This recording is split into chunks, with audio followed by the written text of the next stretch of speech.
was a part of our growing up. And what was never done, I never felt that was done, was the idea of asking why. Because we already had an answer. Why are they trying to kill us? Because that's the historical role of the Jewish people, to always be persecuted by someone. And you don't have to actually ask, why is this happening?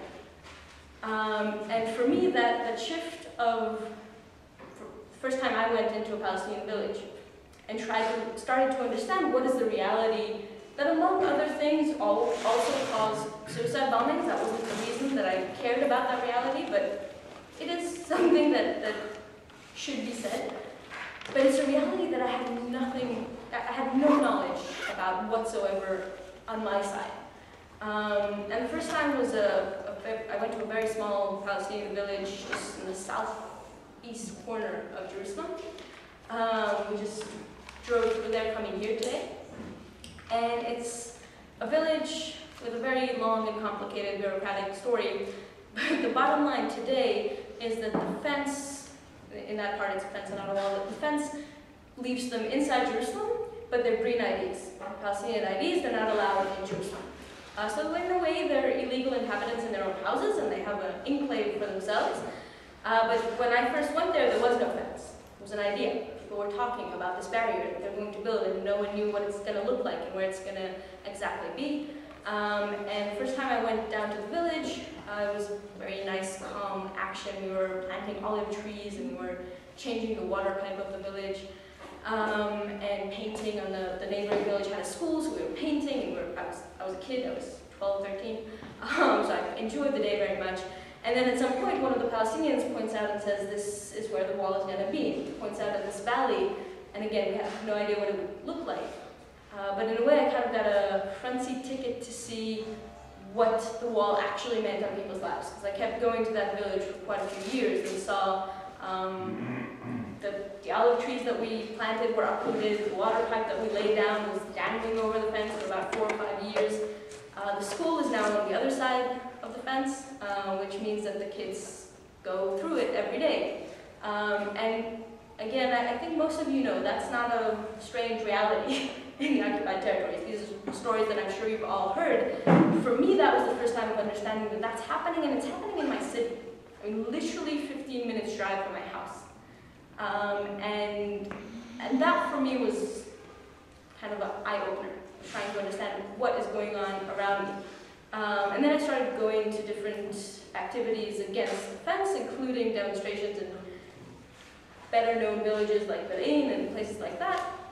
And you come into this demonstration, or you come into a village, and start walking to where the fence was starting to be built. It was just a route back then. And before we would even get close, we'd have soldiers shooting at us. They shoot tear gas, rubber bullets, and we start running around, and there's all this, big chaos. These things are usually can't really understand what's happening. But what is very clear is that you have soldiers shooting at you, and you have Palestinians offering you shelter. And this idea of Palestinians are always trying to kill us, that's their historical role in life. And soldiers are there to protect me, that's their job, and I get there and it's exactly the opposite. And it's this very strange place for me.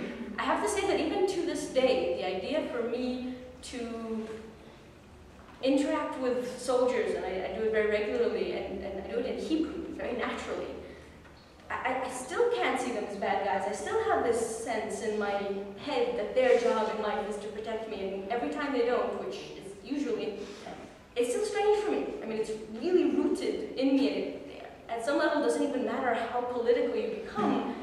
That is how you were educated. That is literally the kind of the knowledge that is rooted in us, really to this day.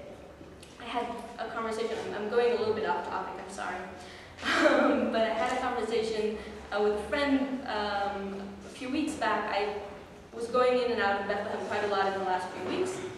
And I was telling her that every time I go into Bethlehem, I still kind of feel afraid. And I'm not sure of what, because I'm not at all afraid of Palestinians there. And I try to, I kind of almost make up excuses. What am I afraid of? I'm afraid to get caught because I'm illegally here, and things like that, which is not really the truth. The truth is that there's still something inside of me that is automatically afraid when I go into Bethlehem.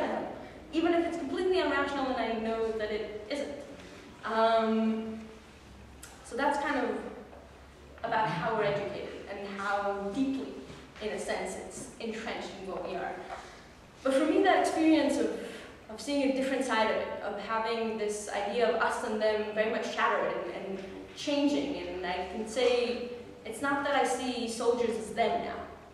It's just that I don't have a concept of us and them, because it's so much more complicated than that. That by the time I got to the age of 18 and was supposed to join the army, it was very clear for me that that's not even an option. I mean, it was obviously not an option to actually serve in the occupied territories. You know, you'd be in a protest one day and then join the soldiers the next. That would obviously be absurd. But also take any other part in that mechanism, mainly because the main project of what the army does is the occupation. It doesn't matter if you're there or if you're making coffee to the officer giving the order to do that. It's still the same place, and that was something